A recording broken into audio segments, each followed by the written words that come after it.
It's time to sit back, relax, and listen to Conversations with Joan.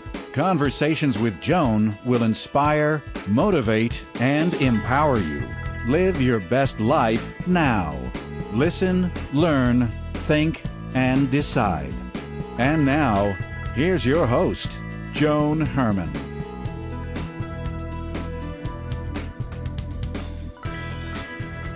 Welcome to Conversations with Joan. I'm Joan Herman. Thanks for tuning in. Conversations with Joan focuses on topics that are important to your life, from health and wellness to professional development to personal well-being. Thought leaders and experts join me to share their insights, tips, and strategies so you can thrive and live your best life now. Thank you for taking time for yourself, and thank you for letting us be a part of your life. Now, let's start talking. It's easy to love a partner who is doing everything you want. It's easy to love someone when things are going well. The challenges occur when things aren't so perfect. Today's guest, Guy Finley, offers a new way to use conflict to understand ourselves better, leading to a deeper understanding of the other, growing compassion, and a lasting resolution based in love. He teaches how to use differences to become more loving and kind. Guy's new book is Relationship Magic: Waking Up Together. Guy is the best-selling author of The Secret of Letting Go, The Courage to Be Free, and 40 other works that are available in 20 languages worldwide. He is the founder and director of the nonprofit Life of Learning Foundation. Welcome back to the show, Guy. Thank you so much for joining us. Thank you, Joan. I'm glad to be with you. I'm so happy to have you back on the show, Guy. I always enjoy our conversations. And today, we're talking about cultivating deep, loving relationships. As I said in the introduction, it's easy to be in a relationship when everything goes the way you want or when life is simple. It's during the challenging times that the bond gets tested. Unfortunately, that's when many people give up on the relationship and go their separate ways. You say that we can use these difficult times to build a stronger bond of trust, compassion, and love. How is that possible, Guy? What are so many of us missing? I think that the most difficult thing in the world for us to understand at this point is that our partner isn't in our life the way that we imagine them to be to make us feel whole and happy. We need a completely new understanding, Joan, of the purpose of relationships. And when our relationships are predicated, as they are mostly now, on a belief that my partner is in my life to make sure that I'm comfortable, content, and happy at all times, that's great while they're doing that. But the minute that the weather changes, meaning the wind shifts and our partner can no longer find it in themselves to be anything other than maybe unhappy with us, where does the love go? So my book starts at a slightly deeper level, and mainly it's this, Joan. Relationships are mirrors. It is through our relationships with each other that we come to discover within ourselves the things that we do because love allows it. Just as a simple example, right off the bat. When we have a disappointment, an unhappiness, an anger with our partner, is it because of what our partner has done in that moment, Joan? Or did we bring something with us in that moment where an unseen expectation or demand on our partner is suddenly seemingly thwarted by what they do, so that our disappointment, our resistance to the moment, is really because of something that we don't see in ourselves that our partner has actually helped us to see if we would agree to be present to it. And it's so actually, I was going to say, it's actually something that I experienced in my marriage, which ultimately led to my divorce. So I see myself in a lot of what you are describing to our listeners. It's so important for us to realize that in one respect, again, a bigger picture, you didn't bring that man into your life. That man didn't bring you into his life. Something greater than both of you brought you together for a purpose greater than either of you by yourselves can create. That's called love. We love it when relationships help us realize parts of ourselves that we don't know otherwise, so that the revelation of the moment is actually me realizing that I have a part of me that's already a part of what I'm experiencing. Same thing with our partner. You know, my wife has this quirky smile, a certain laugh, a certain way she looks at me. These are things that when that's going on, there's just no denying this wonderful, warm feeling between the two of us, because in her presence, I'm given a particular awareness of myself that's loving. But what about when my wife or my brother or my mother or the guy in the supermarket is showing me something about myself that I don't want to see? Is that really any different? Or is that moment a relationship where two people are brought together for the purpose of each of us realizing something about ourselves that cannot be realized in any other way? If I bring into my relationship, Joan, a fear of being hurt, a demand that someone always support me regardless what I'm going through, even if I can't do the same for them, any one of 1,000 things that we know spoil relationships when they're awakened, am I not being done a great grace by a moment that shows me that limitation? Because if I'm not aware of it, then that limitation becomes my action. And when limitation acts, everything goes to heck in a handbasket, and now we're fighting over me blaming you for my experience when all you've done is help me see and release, if I'm willing, something that is limiting the possibility of love between us. Guy, when we have these wounds, how do we keep from bringing them into the new relationship? Personally speaking, when I was about, 19, my heart got broken into 100,000 pieces. The first love, they say, is always the roughest, right? Right. That fear of that pain, based on having a person betray me, it doesn't go away as long as I believe that the purpose of a person in my life is to always ensure my happiness.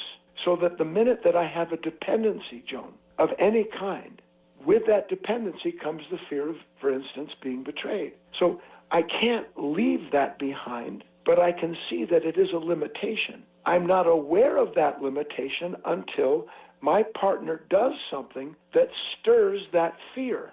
So ordinarily, when my partner does something that stirs a fear in me, I blame my partner for my fear instead of thanking my partner for awakening me to something that I brought with me that can only be released once it's revealed. If a heartache, an anger, a fear, a grief is buried in me, it lays concealed until it's revealed. But for now in our relationships, when these limitations get revealed, we don't understand the purpose of the revelation, and instead of releasing what we've been shown about ourselves because we see it doesn't serve us anymore, we turn on our partner with a vengeance and blame them or try to change them so that we don't have to experience that moment anymore. We will always experience those kind of moments as long as those parts of us are brought forward from the past into the present. What does having this knowledge bring to our relationships? When we understand these intricacies, these beautiful, delicate aspects of our relationship with others, we start to realize our partner actually serves as a healing agent because they are a revealing agent.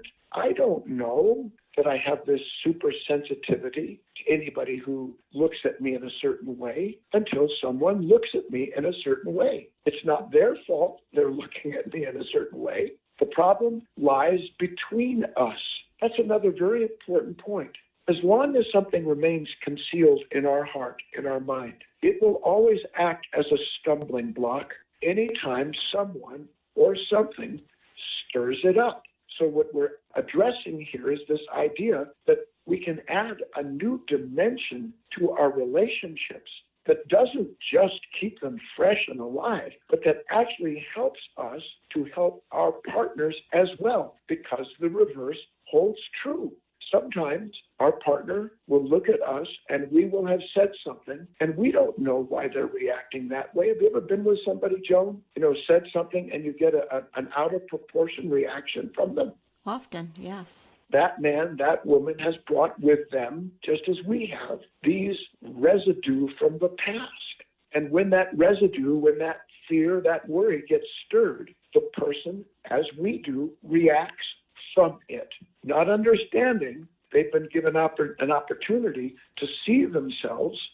They see us as the source of their pain. And then we've got the pattern. These patterns of pain between our partner and ourselves are driven by a misunderstanding of what's taking place between us in the moment, so that each of us entering into the moment with these unseen expectations on each other, false beliefs, demands, get our beliefs, our demands, our, in quotes, our feelings hurt. Suddenly we're in pain. We blame them for it. We push back. And when we push back, what can happen in them other than they're in pain for the same reason and they push back? And so instead of a reconciliation born of a new understanding, there's the repetition of a painful pattern, and we all know where that goes. How can we use this information to bring a disagreement to a dead stop and turn it into something positive? Again, we need new knowledge. Is love a unifying force or a disruptive force? Love unifies. Love integrates. When we get angry at our partner, don't we always have this justification that says in us, we're angry because we love you. I want you to change because I love you. I want you to be a different kind of person than you are because I love you. Isn't pretty much the idea of love always behind whatever it is that we're trying to change in our partner? Love doesn't try to change anyone. When, Joan, you had these moments you mentioned earlier with your past partner, were there not instances, I know there were, I'm just asking you for agreement, where you suddenly realized that, you know what, maybe this problem isn't just my partner. Maybe I'm learning something about myself that I could have never learned otherwise. And that might include something that I didn't particularly want to learn about myself, but the revelation came so repeatedly, I had to finally see it. Absolutely. Yes. Yeah. It changed my life. Yes, that's what I'm getting at. So that love brings two people together, and whether or not through that relationship they grow closer and closer together because they share similar and similar wishes to grow through revelation, or one of them has no interest at all in changing, and so the other partner gets to see where they're attached, identified, or maybe dependent, and then get the lesson that they could get in no other way. So that means that love always allows the individuals who are willing to learn from it the possibility of transcending who and what they have been prior to the moment of that revelation, so that we actually exit these moments, Joan, a different order of man or woman that went into them. That's the power of love. And Guy, when someone can recognize what you just described, because I lived it, my life changed from that relationship, from the divorce. I'm doing what I do today because of that. Yes. When you can see that, it is so freeing. It allows you to let go of the pain and the relationship, and you can stop being stuck in that attached place. I know people 10, 15 years post-divorce that are still stuck in that victim mentality, in that mode of they don't know how to live without the other person. But when you can see how your life has benefited from learning and loving and being a part of that, you're able to release it and move forward. Absolutely. And the reason is that when we have these epiphanies, when those moments in our life come back and back again, you know the saying, Joan, when the student is ready, the teacher appears. Yes. The teacher is always love. The teacher sometimes brings lessons we can't wait to embody, to go deeper into, to explore for the mystery of it. But as many times as not, and perhaps the most important lessons, are the ones that bring us those split seconds where suddenly we become aware of a dependency, a fear, a doubt, a worry that is not only in the way of our relationship developing, but in the way of me developing as a human being. You've just described from your relationship a series of lessons that could have been learned in no other way. And would you agree that those lessons that couldn't have been learned in any other way came to you because you were drawn to somebody who, as all of our partners are intended to be, turned out to be I call it a secret agent, a polishing stone, something that removed by relationship things that were in the way of you seeing your own possibilities, things that remain, as you said, we all see with others. Can you imagine being negative about a partner who's not even alive anymore? So that my identity is a derivative of what I don't like, instead of waking up and realizing that love has no enemies. What about being a partner to another person? After time, we tend to stop seeing our partner. It's important to not take the other person for granted, or to be able to see things from the other person's point of view. Do you have a few tips that can help us to be a better partner? Oh, yeah. This isn't about a list of 7 ways to be a better lover. This is about discovering in ourselves certain unseen, unconscious parts of us that are in the way of love. This is such an important idea. Here's an example. When we're angry with somebody, are we concerned with their pain, or is our pain the only thing that matters? Oh, it's ours. We think about ourselves. That's it.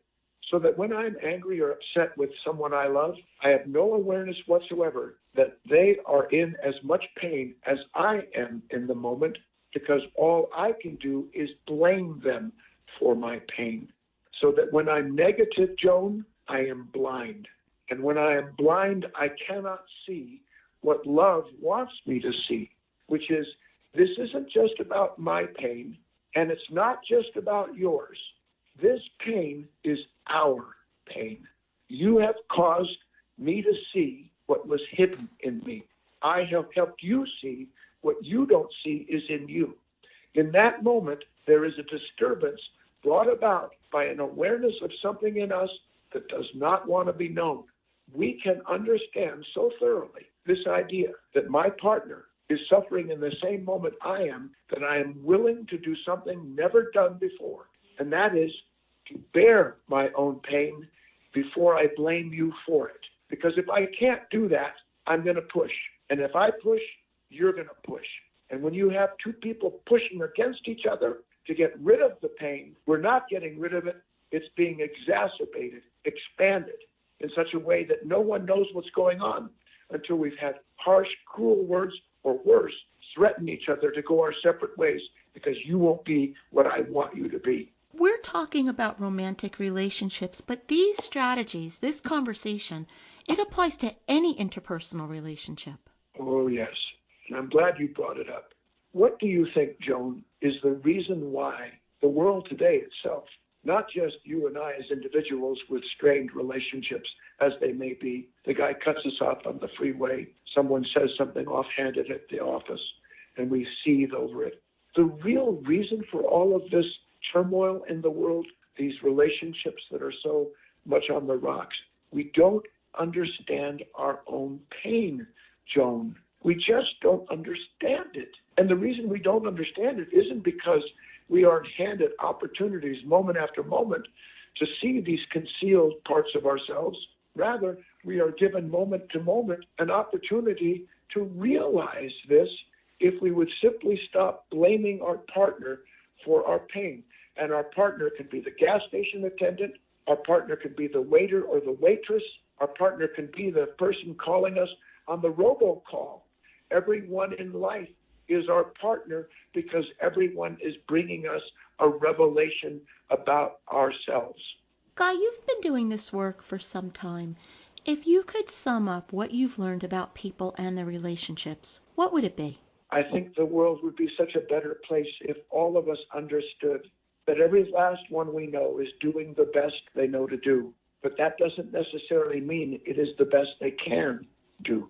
Our impatience with other people, we believe, is because of their limitation, instead of understanding that impatience is our limitation, because it blinds us to the fact that everyone we know, including ourselves, is struggling to be the best person they can be, but don't yet understand how they get there. As long as I believe that the best person I can be depends on you agreeing with me, I'm going to be dependent on you for that agreement, and I'm going to be afraid of your denial, and we're going to fight. Mm-hmm. But if I understand, Joan, that you're here in this life, this interview, this moment between us, can help me awaken, which is the subtitle of the book, Waking Up Together, can help me awaken to what is limiting my capacity to love you this moment, my partner, unconditionally, the minute I understand that revelations release, when I'm released, it comes from a realization, and the realization is the unification. That's what I would like people to know. Do the best you can. Understand the revelation is there to release you from what you don't know. And in that revelation, the new realization and the new higher possibility. I like when you say when it comes to love, all things are possible. I think that's such a lovely thought that we should all hold on to. I love it too, because you see, at the heart of this book is this idea. What's more important, that you become what I want you to be in this moment, that you act how I want you to act, or that love that brought us together has a chance to show us through each of our actions a new possibility in the same moment that ordinarily we want to punish each other for. Love has absolutely an endless possibility for anyone who will prefer its presence in the moment over the insistence that people behave the way we want them to. Then we sit aware of ourselves and willing. A chapter in the book says, you know what?